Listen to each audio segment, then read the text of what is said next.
Thank you, Betty, for the introduction. My dear friend Betty McGuinness, founder and president of World Artist Experiences. My dear friend Ibu Jody Diamond, director of the American Gamelan Institute.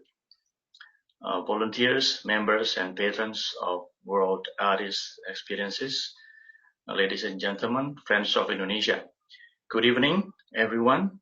Or in the Indonesian language, we say Selamat sore. Selamat sore. Good evening.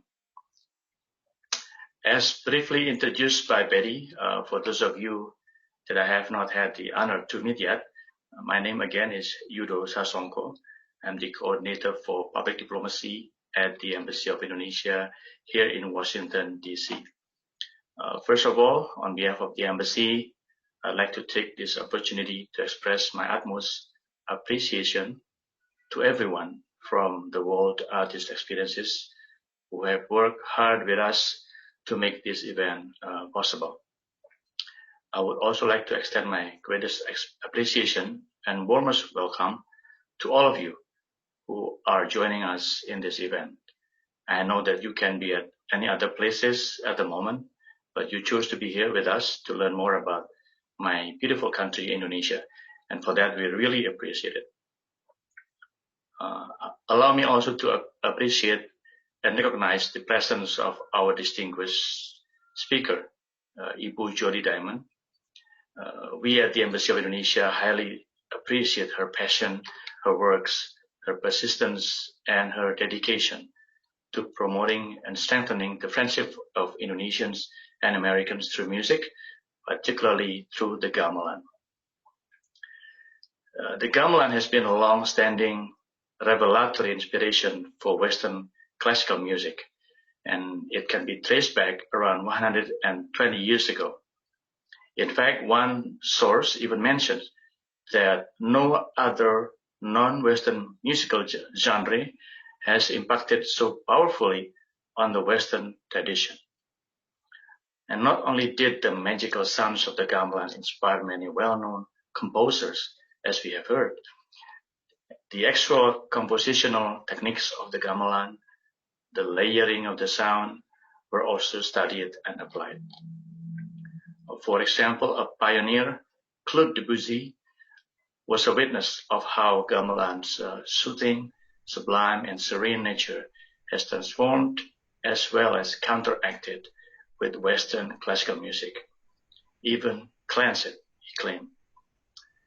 Another example is Lou Harrison, a well-known American composer who was also very inspired by the gamelan music of Indonesia. In the last part of his life, he studied the music with the great Javanese composer named K.P.H. Notonegoro and was assisted by Jody Diamond, our speaker this afternoon, for over 25 years. Harrison also built Javanese-style instruments to deepen his understanding of this complex and rich tradition. So these are some of the powerful examples of the virtue of music as an art that is universal, knows no boundaries, and forges bonds around the world. The gamelan has been a testament of an enduring friendship and people-to-people relations between Indonesia and the United States, and which goes much earlier than the official diplomatic relations, which was started back in 1949. The cultural connection can be traced back at least 128 years ago, when the Javanese gamelan was first introduced to the American public in Chicago in 1893 during the Chicago World Fair or Chicago Columbian Exposition. Then, starting from the 1950s, the number of gamelan ensemble in artistic and educational setting in the U.S. has grown to nearly 200. And such a rapid proliferation, among others, is a sign that gamelan, with its roots in Indonesia, has been a vibrant resource for new American music. Gamelan's interactions with American music have developed what our speaker Ibu Jody called as local flowers, or in short, a new music for gamelan. And tonight, you will be taken to that journey of revelation about local flowers of gamelan in America. Ladies and gentlemen, Indonesia as a nation of well over 17,000 islands is fortunate to have so many friends of Indonesia in the US who have gone abroad above and beyond to study, to promote, and to dearly love our very diverse and beautiful arts and culture. But when we talk about the gamelan among experts and academics, I could not think of a better person than Jody Diamond to tell you this particular story. As I mentioned earlier, Jody has impressive and extensive experiences on the gamelan. She is a composer, a performer, and scholar, known for her research in contemporary music for all forms of gamelan. Jody began studying Javanese and Balinese gamelan in 1970 at California Institute of the Arts. She founded the American Gamelan Institute. The website address is www.gamelan, GAMELAN.org, back in 1981, and is the editor and publisher of Balungan. This is an international journal on Indonesian performing arts and the gamelan. Her compositions for gamelan, voice, and other instruments have been performed internationally. Jody also teaches gamelan music and Indonesian history and culture at the State University of New York, New Paltz. So, without further ado, I will let Jody take the floor and guide us this evening. And I'm closing my remarks with the hope that this event can be a beginning for you to better know, embrace the virtue, and hopefully fall in love more with our culture. Thank you. Terima kasih. Sit back, relax, and enjoy the rest of your evening.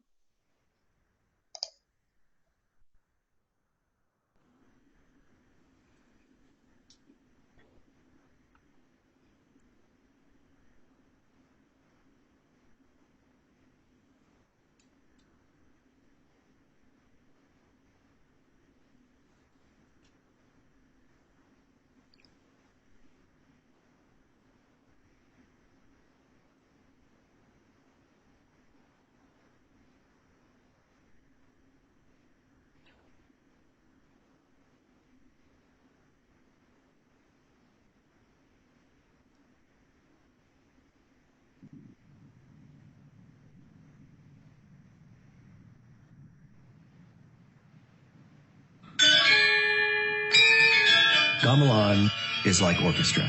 The whole set is kind of an instrument. It's one instrument that's played by a bunch of different people. In Bali, it's used for religious ceremonies. It's used for rites of passage. It's really a central part of Balinese culture.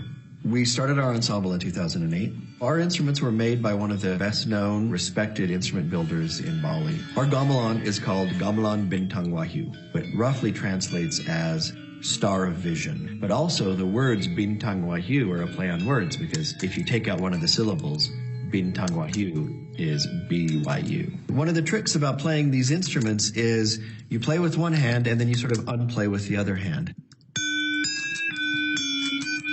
In 2016, we were able to take a group of students for study abroad to Bali. Just a few days after our arrival, our students, most of whom actually had never played gamelan before, they were performing alongside Balinese musicians for pretty big crowds. The first time somebody hears gamelan music, it's just a wall of sound. I mean, it's so loud.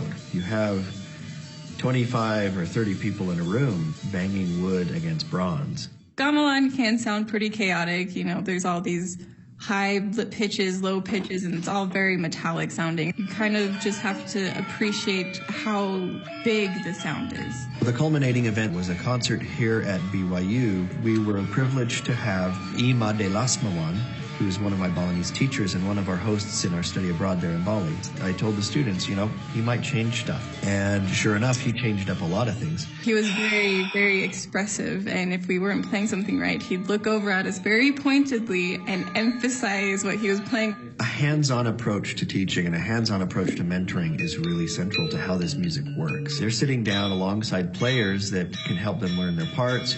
I think the experience of playing this music is important for students because they learn a kind of coordination and a kind of cooperation that is really hard to find anywhere else. You're really dependent on each other, and you really have to trust each other in a really intense way that I think has lessons beyond just playing in the ensemble.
Am I on now?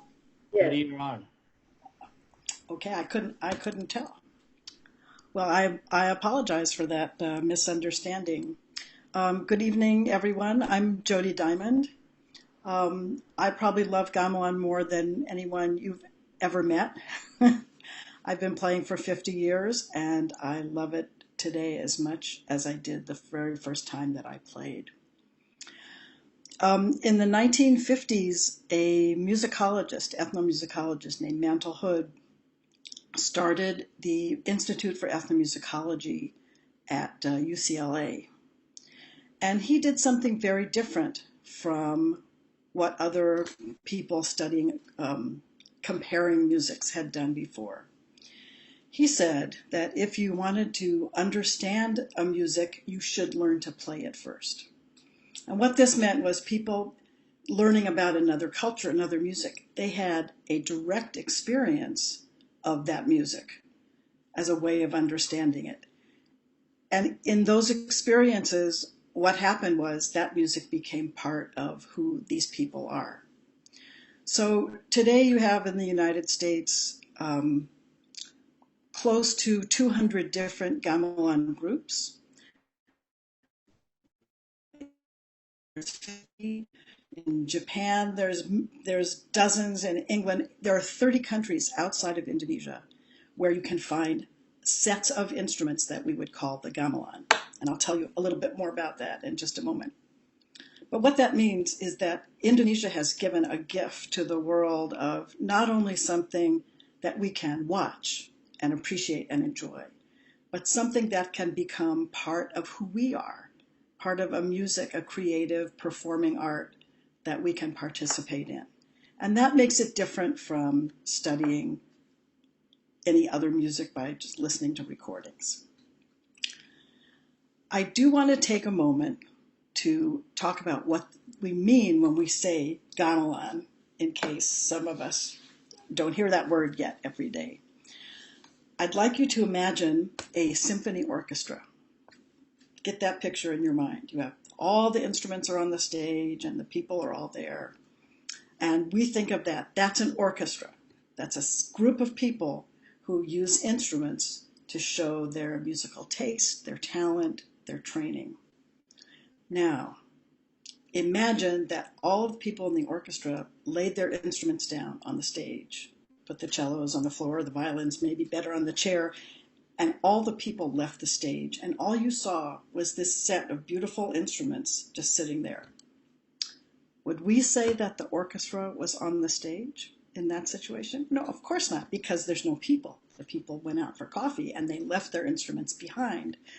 But when you walk into a gamelan room and there's no one playing, but you see gongs and drums and beautiful carving and painting, and there's not a single person, the gamelan is there. Because by gamelan we mean a set of instruments. They're built together, they're tuned together, they have their own tuning. Each gamelan maker chooses a tuning for the instruments. They stay together and the musicians come to them. So a gamelan is a group of instruments that needs people in order for its unique voice to be heard. And as a musician, that's a very different relationship to your instrument. And I think that's one of the things that Americans really like about it. If you ask people, why do you play? They'll say, because I love being part of a group, because I love that there's easy instruments and hard instruments to play, but every single one of them is important. Every person makes an important contribution according to their own ability. It's like an ideal community, really. And that's why COVID was so difficult for gamelan groups, because the whole meaning of playing gamelan is gathering together on a set of instruments and making that set of instruments heard in the world. And when we couldn't gather together, that was a very difficult time. People often ask me, how did I get started playing gamelan? So I'll take a minute to tell you that. When I was 17, I went to California Institute of the Arts in Los Angeles. It had just opened. Walt Disney had left a lot of money to start a big interactive art school. And someone said, oh, you have to see these instruments. And she took me in the gamelan room. And there were no people, just the instruments, just the gamelan. And I had no idea what they were. And in high school, I'd written all my papers the night before and got A's, but I knew I could stay up all night for a week and not be able to even fake an answer to what that was.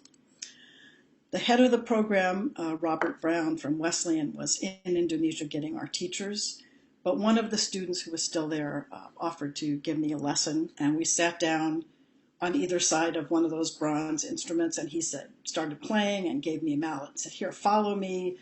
And I was totally overwhelmed. It's like, how does this work?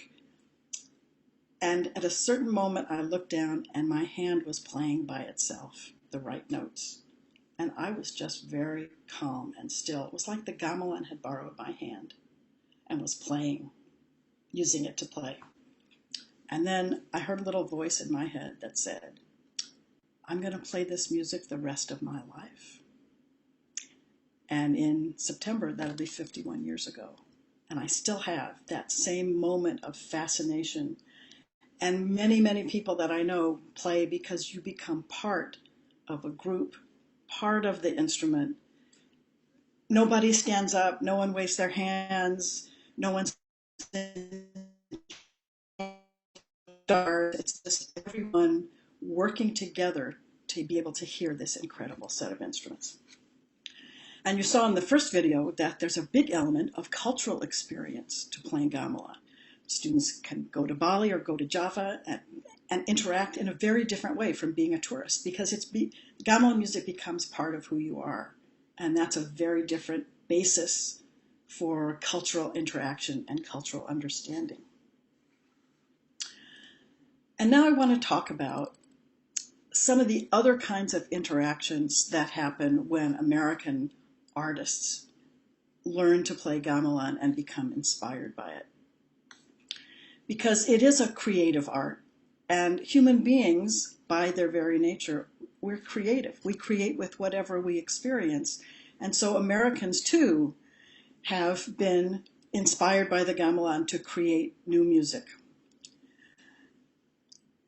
In this day and age, because now we can travel and we have the internet and we can interact, a lot of new music for gamelan is a collaboration with Indonesian artists.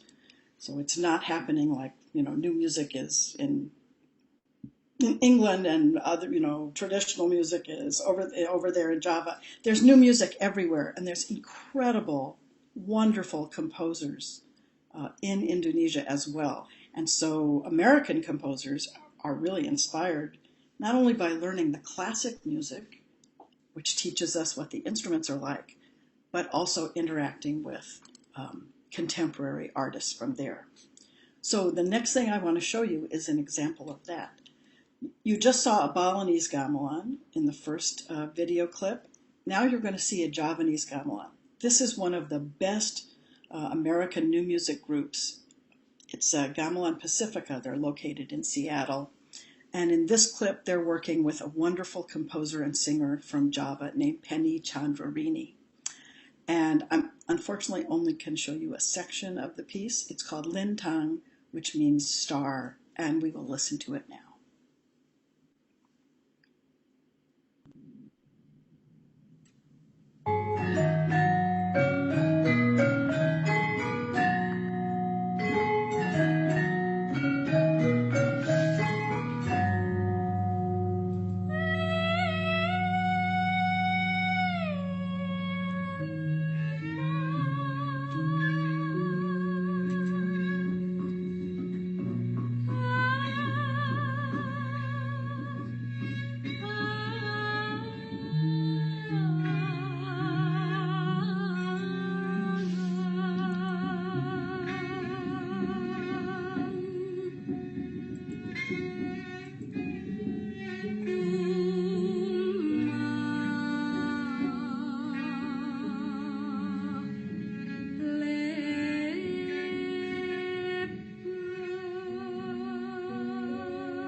And that was an excerpt of Lintang played by Gamelan Pacifica on Javanese instruments in collaboration with the Javanese singer and composer Penny Chandrarini.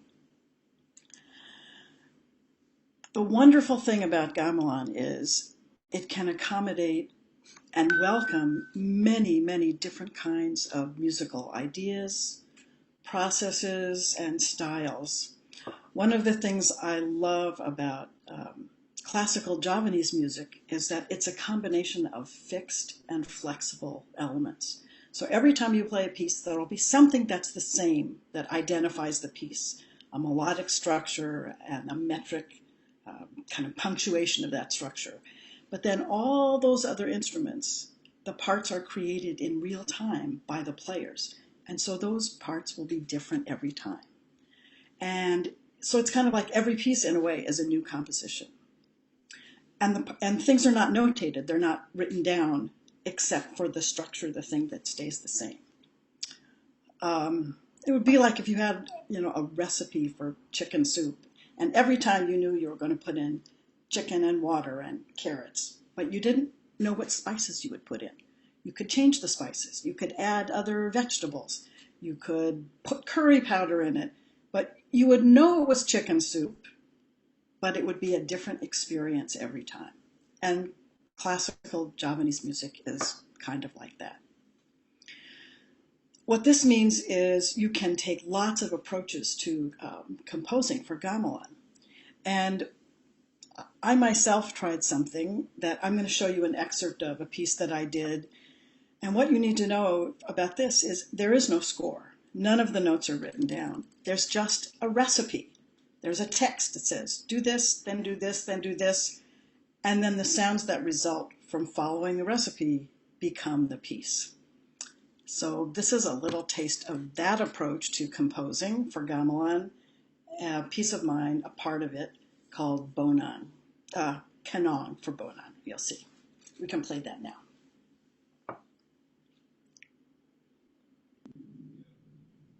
I'm Jody Diamond, for those of you who came in late. In the Javanese gamelan, there are many instruments that have lots and lots of notes, but they're only played by one person. So who chooses those notes to accent certain places in the melody.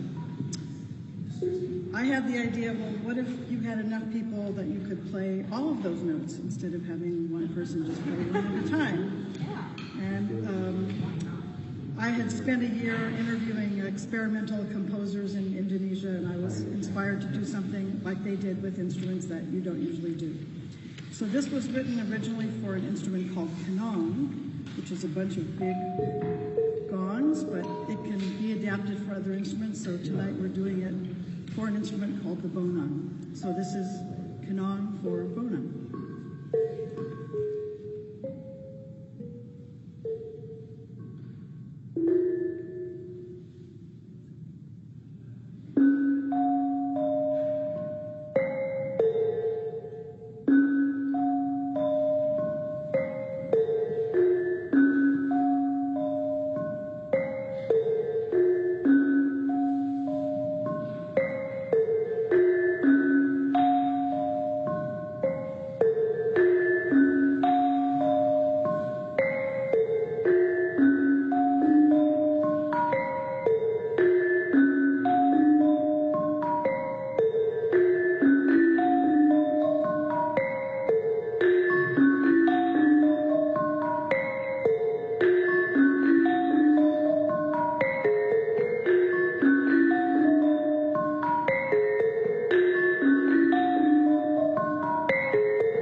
So that was the ending, the last section of my piece, Kanong for Bonan.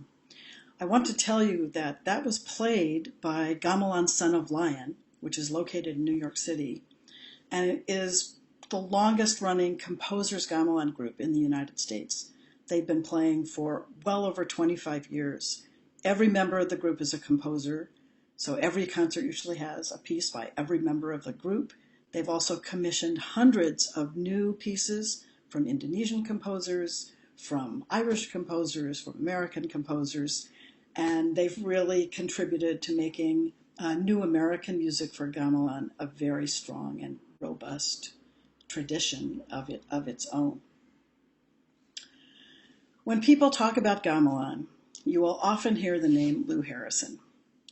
It's not because Lou is the only American who composes for gamelan, but Lou was the most already famous composer who decided to compose for gamelan. He was a contemporary of John Cage.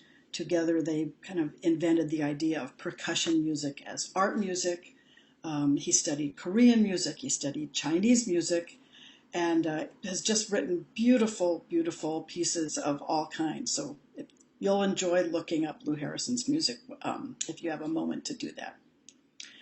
What was interesting about Lou was that when he wanted to know about a music, he didn't just listen to it and say, oh, I think I understand what's happening. And he didn't even just take lessons with master teachers.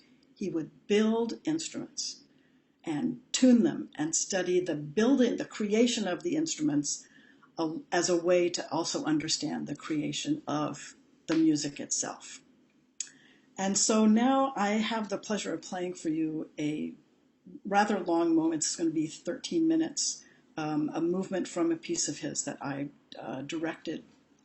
This is the Concerto for Piano and Javanese Gamelan, and you will see the instruments that Lou built. Now, he's an American building instruments and a composer, an American composer, but he called these Javanese instruments. They were built in order to explore and study the elements of Javanese music. But because Lou had lots of friends who didn't know how to play gamelan yet, he wanted them to be part of this joy that we have when we gather in a gamelan to play music together. So he wrote parts for his friends.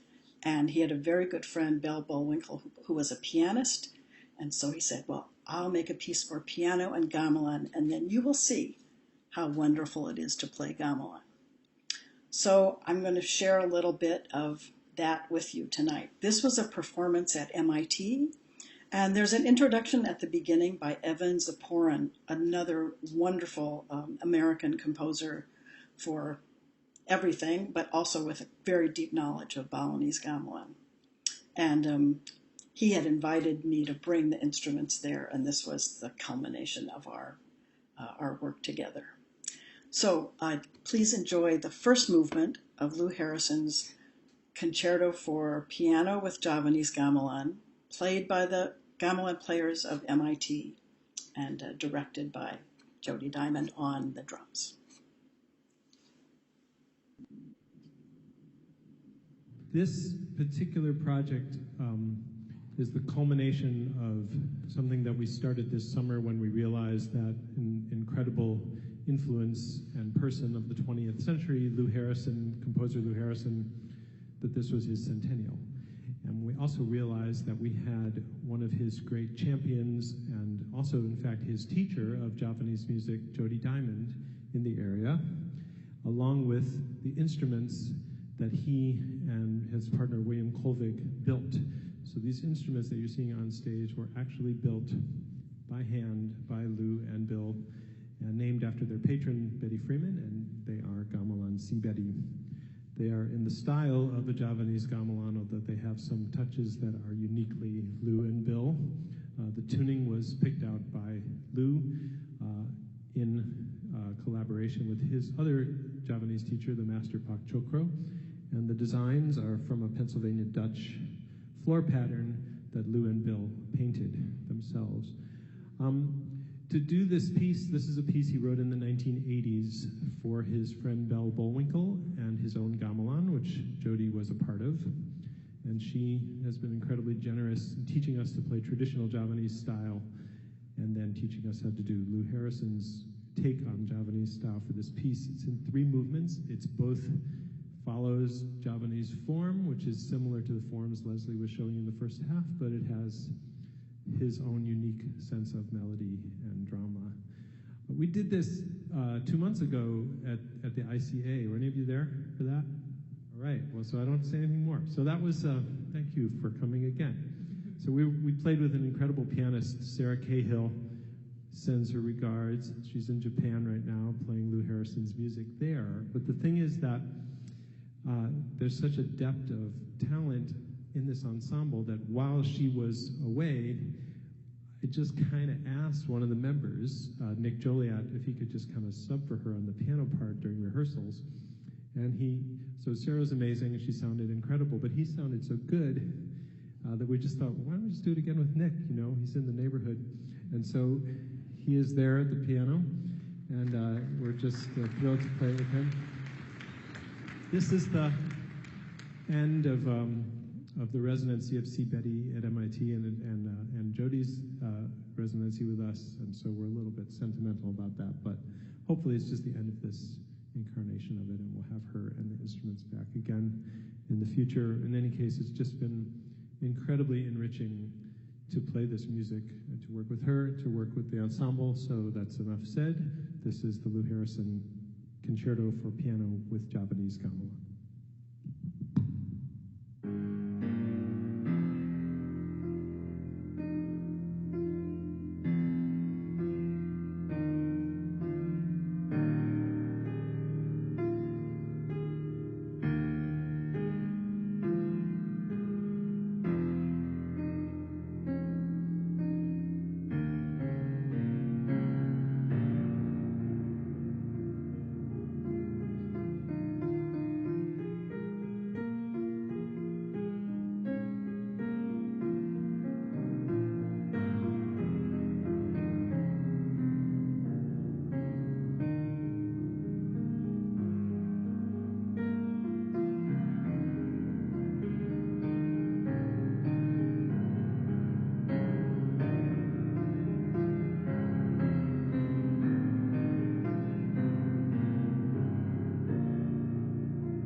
and that was the first movement of the Lou Harrison Concerto for Piano with Javanese Gamelan.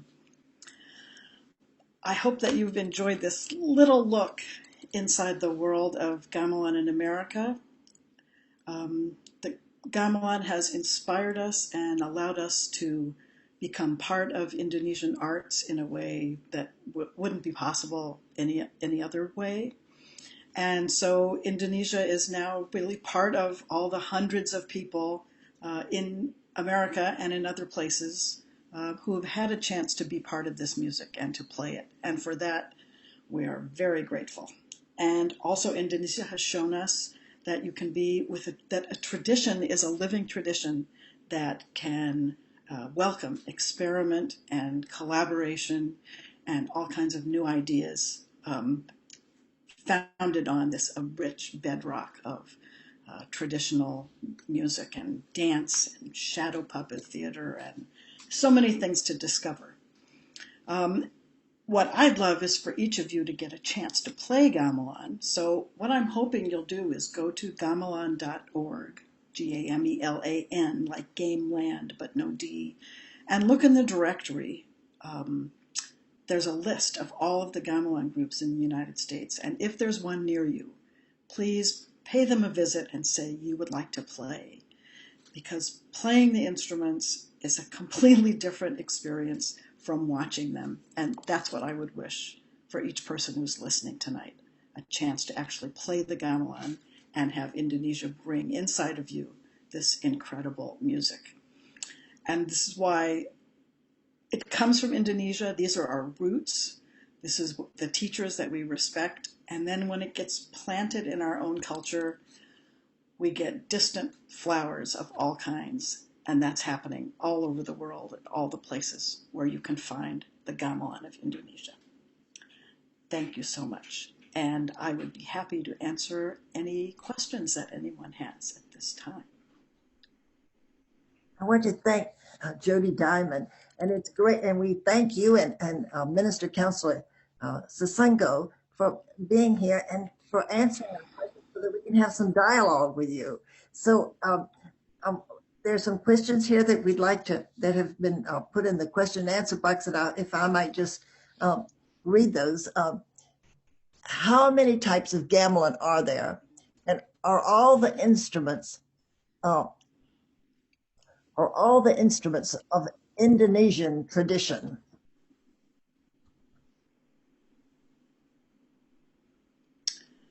Okay, so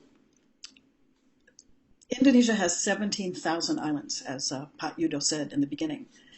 Gamelan, this phenomena of this large orchestra ensemble of instruments that work in these particular ways, are found mainly on the islands of Java, several different styles, and also the island of Bali.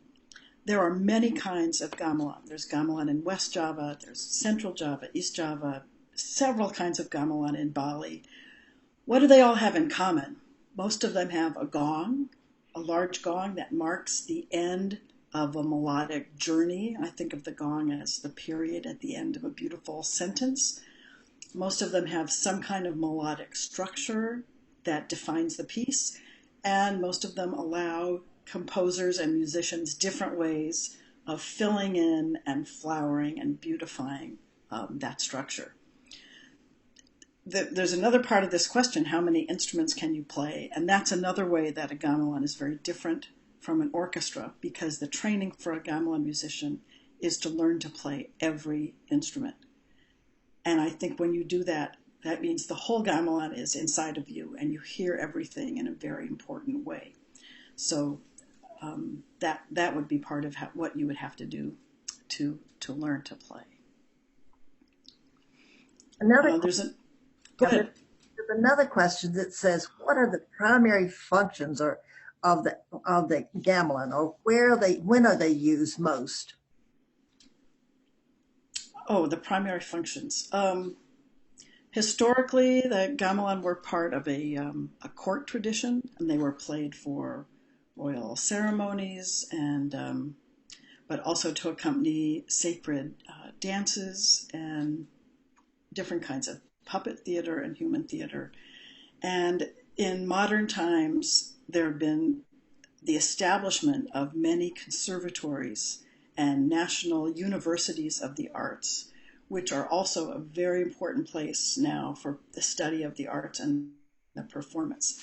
In addition, there are a lot of contemporary artists now creating gamelan music, building instruments, collaborating with other people, studying cello and playing cello with the gamelan, a lot of different things. So every place you can think of music being played, we might be able to find a place for gamelan there. Jody, can you tell us a little bit about the difference between the Javanese and the Balinese gamelan? To understand Javanese and Balinese gamelan, the best thing would be to look at the architecture of the buildings in which they're played. So Javanese gamelan evolved to play in a building called a pendopo, which has a pavilion that's open on three sides. It has a marble floor and a beautiful roof with a big bell in the middle. So all the sound reflects up off the floor and mixes and comes down, so you can hear all the instruments anywhere inside the pendopo, in the pavilion. So that meant the playing could have many different kinds of instruments, but it also could be very soft and refined and elegant, because it was heard really inside. The building's like the resonator for the instrument. When the gamelan moved to Bali, where the Hindu religion requires offerings to the gods and things going out, the temples that were built to hold the gamelan did not have any roofs. They were fences, stone fences that defined certain areas of the temple. So Balinese gamelan evolved with that kind of architecture to be very loud and to carry across the rice fields and to kind of fill the air. Musically, people who listen to Balinese gamelan will say it's faster, it's very bright, the players play incredibly fast, very complex patterns. And Javanese gamelan can be, because it's layering of timbres and different ways of playing and constant interaction between the players, it can feel a little more subdued, but they're both equally fantastically beautiful. You said that the gamelan was like an orchestra. Can you tell us a little bit about the various instruments that are composed that are in the orchestra?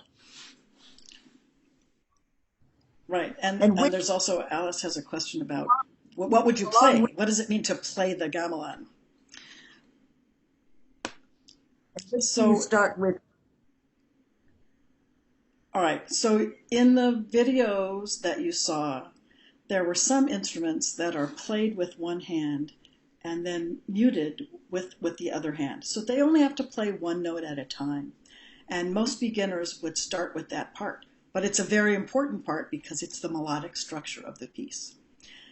Then after you understood that, you would know where the gong is played, and you'd know where that melodic framework is played. You would learn those first, and then you would play instruments that were played with two hands. You saw people with double mallets. You would study vocal music. You would learn the bamboo flute, the way it elaborates the melody. And it basically could take your whole lifetime to really learn the art of all of these amazing instruments. But from the very first day, you'd be playing real music. That's one of the really phenomenal things about playing gamelan. It opens the door, you go in, and you're in it, and you're playing real music. And then you can take however long you want to learn how all the instruments fit together and how the other ones are played. Why? Perhaps this is also for Minister Councilor Sasango, but also with you, Jody. Why is the gamelan so important in Indonesian culture? Well, you have to be careful when you say Indonesia, because Indonesia is many cultures. Remember, we said 17,000 islands. Another thing that's interesting is people may not be aware, Indonesia was not even a country until 1945. It's a very new country. And so before that, it was individual islands, and each one had its own language, its own culture, its own music. So even though we say Indonesian gamelan, culturally it rose up and it's the gift of Java and Bali. There's fantastic music in North Sumatra and West Sumatra, in Sulawesi, all over all the different islands. And one of the things that makes Indonesia a country is that everybody on all the islands had to learn a second language. If they were Javanese, they spoke Javanese, but then they had to learn a language, Indonesian, which was borrowed from Malay. And that's the way that everyone, I guess, Pak Yudo found a national identity is in the sharing of that language, and at the same time maintaining the different regional traditions. I'm wondering, Pak Yudo, what's your perspective on gamelan in America and the different ways people have become involved with it? Yeah. All right. Thank you. First of all, as a Japanese myself, I can add that the gamelan has been part of our life. I mean, it's embedded in us in every phase of our lives. Ceremonies, official or unofficial, the puppet, the puppet. What do you have? Bujani, leather puppet. The wayang. The wayang. Yeah, shadow puppets. Has always been accompanied by the gamelan, and other occasions. Even the gong itself is now a ceremony, an official ceremony. For instance, in the embassy, if you open an event, you use the gong. It's not the whole gamelan, but it's the gong itself. Right, so it's really a part of an Indonesian tradition. Although it's mostly in Java, Bali, and West Java, the Sundanese gamelan, but it's become, as you said, a symbol of unity for Indonesia, and we're glad that it can be enjoyed now overseas, including in America. So in that sense, we really we really appreciate Bu Jody and our Indonesian American friends here who spend their life dedicating their lives and interests to study and promote the gamelan, and it becomes in new flowers abroad in America and other parts of the world, in Europe, in Australia, and many other places. So thank you so much, Ibu Jody and others on behalf of the Embassy of the Government of Indonesia. As you said, we are glad that we can contribute something to the world, and as I'm impressed with what you said, it's not only can be enjoyed, but you can participate in it, and it becomes part of yourself to enrich your artistic or musical interests or needs. Right. Jody, would you like to make one comment before we close this evening?